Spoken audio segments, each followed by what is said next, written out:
You probably think the Russian Revolution was a popular uprising that freed an entire nation. But what if that story is a lie? This story will show you the truth. How a tiny group of fanatics hijacked a country, and how the paradise they promised became a hell on earth. The story you know is wrong, and we're going to show you why. To understand how this happened, we must first understand the idea that fueled it. It was a powerful, seductive idea called Marxism. Its creator, Karl Marx, believed he had unlocked the secrets of history. He saw all of human existence as a series of struggles between classes. These struggles, he argued, were not random. They followed unchangeable laws, pushing society through predictable stages. The final stage before utopia, he claimed, was capitalism. Under capitalism, a vast, miserable working class, the proletariat, would be ground down until their suffering became unbearable. Then, inevitably, they would rise up, shatter their chains, and usher in a classless, stateless paradise, communism. History itself would end. Marx insisted this was a matter of destiny. The revolution could not be rushed. It would only happen when capitalism was fully mature. This was the theory, a revolution that would supposedly happen on its own. But what if history didn't want to wait? What if one man, fueled by a personal and chilled hatred, decided to force its hand, and Russia was about to step onto the stage? His name was Vladimir Ilyich Lenin.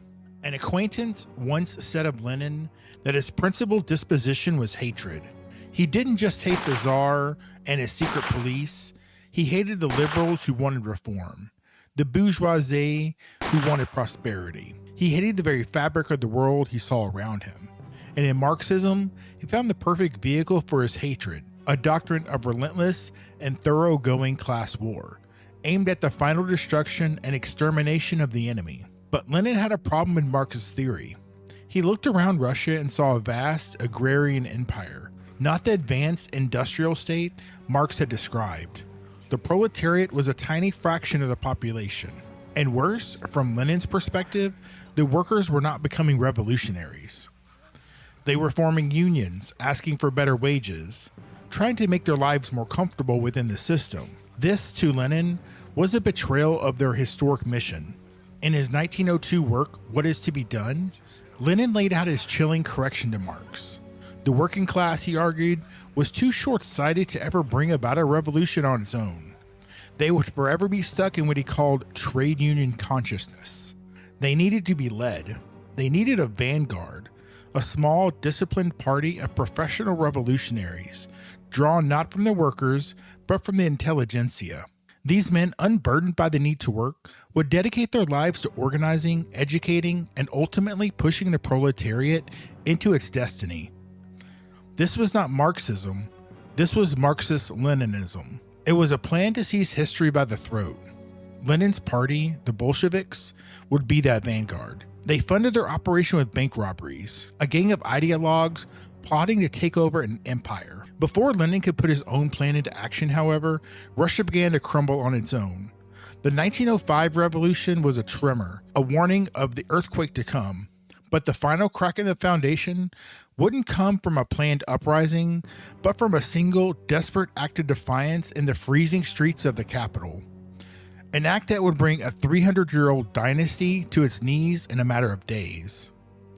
The true catalyst is World War I. Initially, Russia enters the war with patriotic fervor, but the war chews up the nation's men and resources with brutal indifference. Millions of peasants are conscripted. On the home front, food prices soar. The Bolsheviks, ever the opportunist, watch the growing unrest and see their chance. They whisper promises to every disgruntled group: land for the peasants, self-determination for the national minorities, peace for the soldiers. They promised land, peace, and bread. And the Russian people, desperate for any hope, failed to read the fine print in the Bolshevik contract, the clause that said all promises are null and void the moment power is secured. By March 1917, or February according to the old Russian calendar, the capital, Petrograd, is a tinderbox. Demonstrations against the government and the war fill the streets. When a regiment is ordered to fire on a crowd, they kill 40 civilians. The act sparks a mutiny. The Petrograd garrison, 160,000 men crammed into barracks built for 20,000, the air thick with the smell of unwashed bodies, cheap tobacco, and simmering rage, refuses to obey orders. These are peasant draftees, and they would not fire on other peasants. The situation spirals out of control. With his authority shattered, Tsar Nicholas II is urged to abdicate. On March 15th, the Romanov dynasty comes to a quiet, unceremonious end. It is crucial to understand this.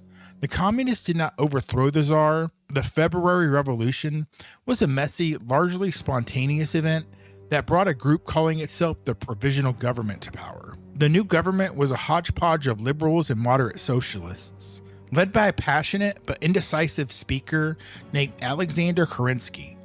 They established freedom of speech and the press, and they made the fatal choice to keep Russia in the war. The Provisional Government's authority was weak from the start. It was challenged by a rival power structure, the Soviets.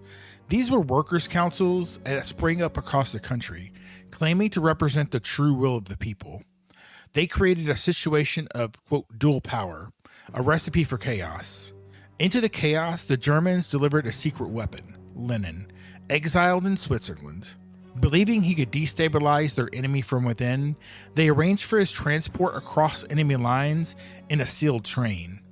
In April 1917, Lenin arrived in Petrograd and published his April Theses. These were so extreme that even his own Bolsheviks thought he had gone mad.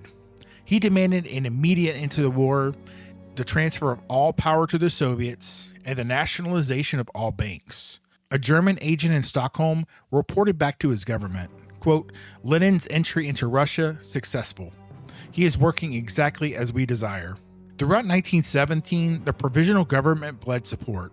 In a moment of panic over a perceived military coup by General Kornilov, Kerensky made a disastrous mistake. He released Bolsheviks from prison and armed them to defend the capital. He had armed his own executioners. The Provisional Government was now bleeding support from every side. The question was no longer if it would fall, but who would be ruthless enough to push it. The answer was waiting in the wings, with a simple, brilliant slogan and a plan for total control. Their slogan was, all power to the Soviets. It sounded like a call for grassroots democracy. It was a lie. By November 7th, the time was right.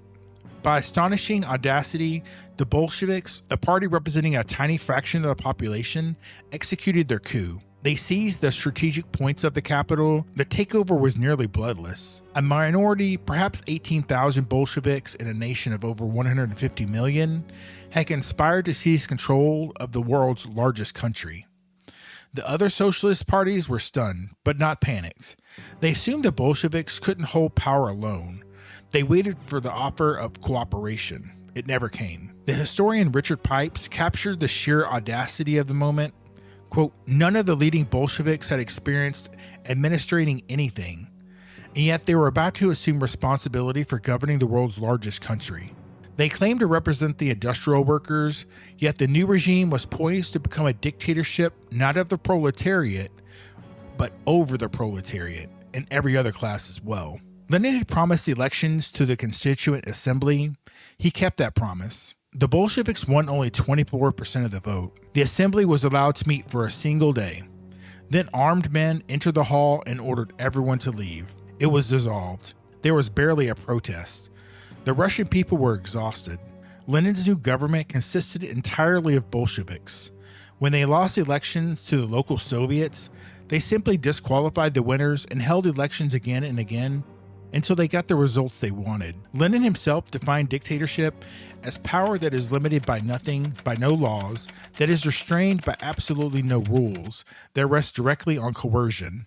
The Bolsheviks, now calling themselves the Communist Party, believed their system was scientific. Dissent was not a difference of opinion, it was a sign of mental illness. This unshakable belief meant they could never admit error. A vast bureaucracy exploded, filled with people who cared little for ideology and a great deal about their special privileges. The man appointed to oversee this bureaucracy was a grim, pockmarked figure named Joseph Stalin. But before he could be the perfect machinery of the state, Lenin had to implement the core of his ideology, an economic experiment so radical, so detached from reality that it would bring the world's largest country to the brink of total collapse. The period known as war communism was simply communism in practice.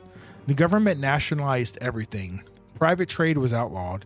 They even tried to abolish money, unleashing a hyperinflation so extreme that by 1923, prices had risen 100 million times. The results were immediate and devastating.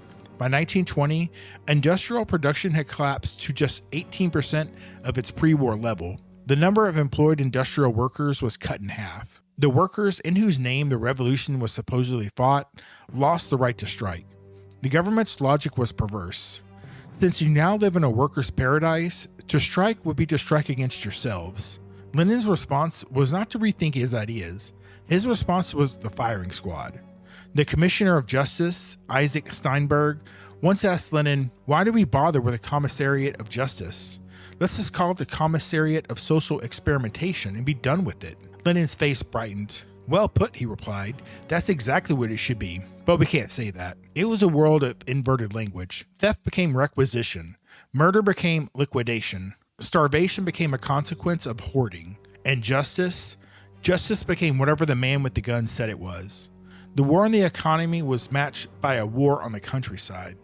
The Bolsheviks despised the peasants, whose enemy was not the Germans, but the armed men from the city who called their last sack of grain a surplus, and their pleas for mercy counter-revolutionary. Peasants logically began to plant less. Harvests declined sharply. A massive civil war erupted against the Greens, a peasant rebellion that flared up everywhere. This was the backdrop for the Red Terror, a deliberate policy to crush any will to resist. In 1918, Tsar Nicholas II and his entire family were taken to a cellar and brutally murdered. Trotsky later explained the real reason: to frighten, horrify, and instill a sense of hopelessness in the enemy, but also to shake up our own ranks, to demonstrate that there would be no retreating, that ahead lay either total victory or total doom. In December 1917, they founded the secret police that would evolve into the KGB. It was 16 times larger than the Tsar's dreaded secret police. Law itself was outlawed. Judges were instructed to rule not according to legal codes, but according to their, quote, revolutionary conscience. By 1921, Russia was a basket case. Even Lenin realized he had to take a step back. He announced the New Economic Policy, or NEP, a strategic retreat allowing for some limited private business. But it was too late to prevent a horrifying famine, a quiet, creeping horror where the streets fell silent, save for the rustle of wind over the frozen ground. And the only smell was the faint, sweet odor of decay. It claimed 5.2 million lives. The totalitarian impulse extended to every corner of life. Symphony orchestras were replaced by symphonies of factory whistles. The Russian Orthodox Church was targeted with particular viciousness. Churches were looted, their sacred vessels melted down, supposedly for famine relief. The money was actually used to buy weapons. Religious instruction was outlawed. Churches were closed, some turned into public bathrooms. By 1922, Lenin's health was failing. Frustrated, he ordered hundreds of scholars, economists, and philosophers, the intellectual heart of the nation, to be sent into exile. He died in 1924, leaving no successor. The struggle for power began. The man who would win that struggle, Joseph Stalin, would take the terror and the tyranny that Lenin had built and amplify it to a scale that would make his predecessor look like a child. The myth of the good Lenin and the bad Stalin is a comfortable lie. Lenin built the house, Stalin simply added new rooms of horror. The Russian Revolution was not a triumph of the people, it was a bloody, tragic triumph of an idea that promised heaven and for 70 years delivered nothing but hell.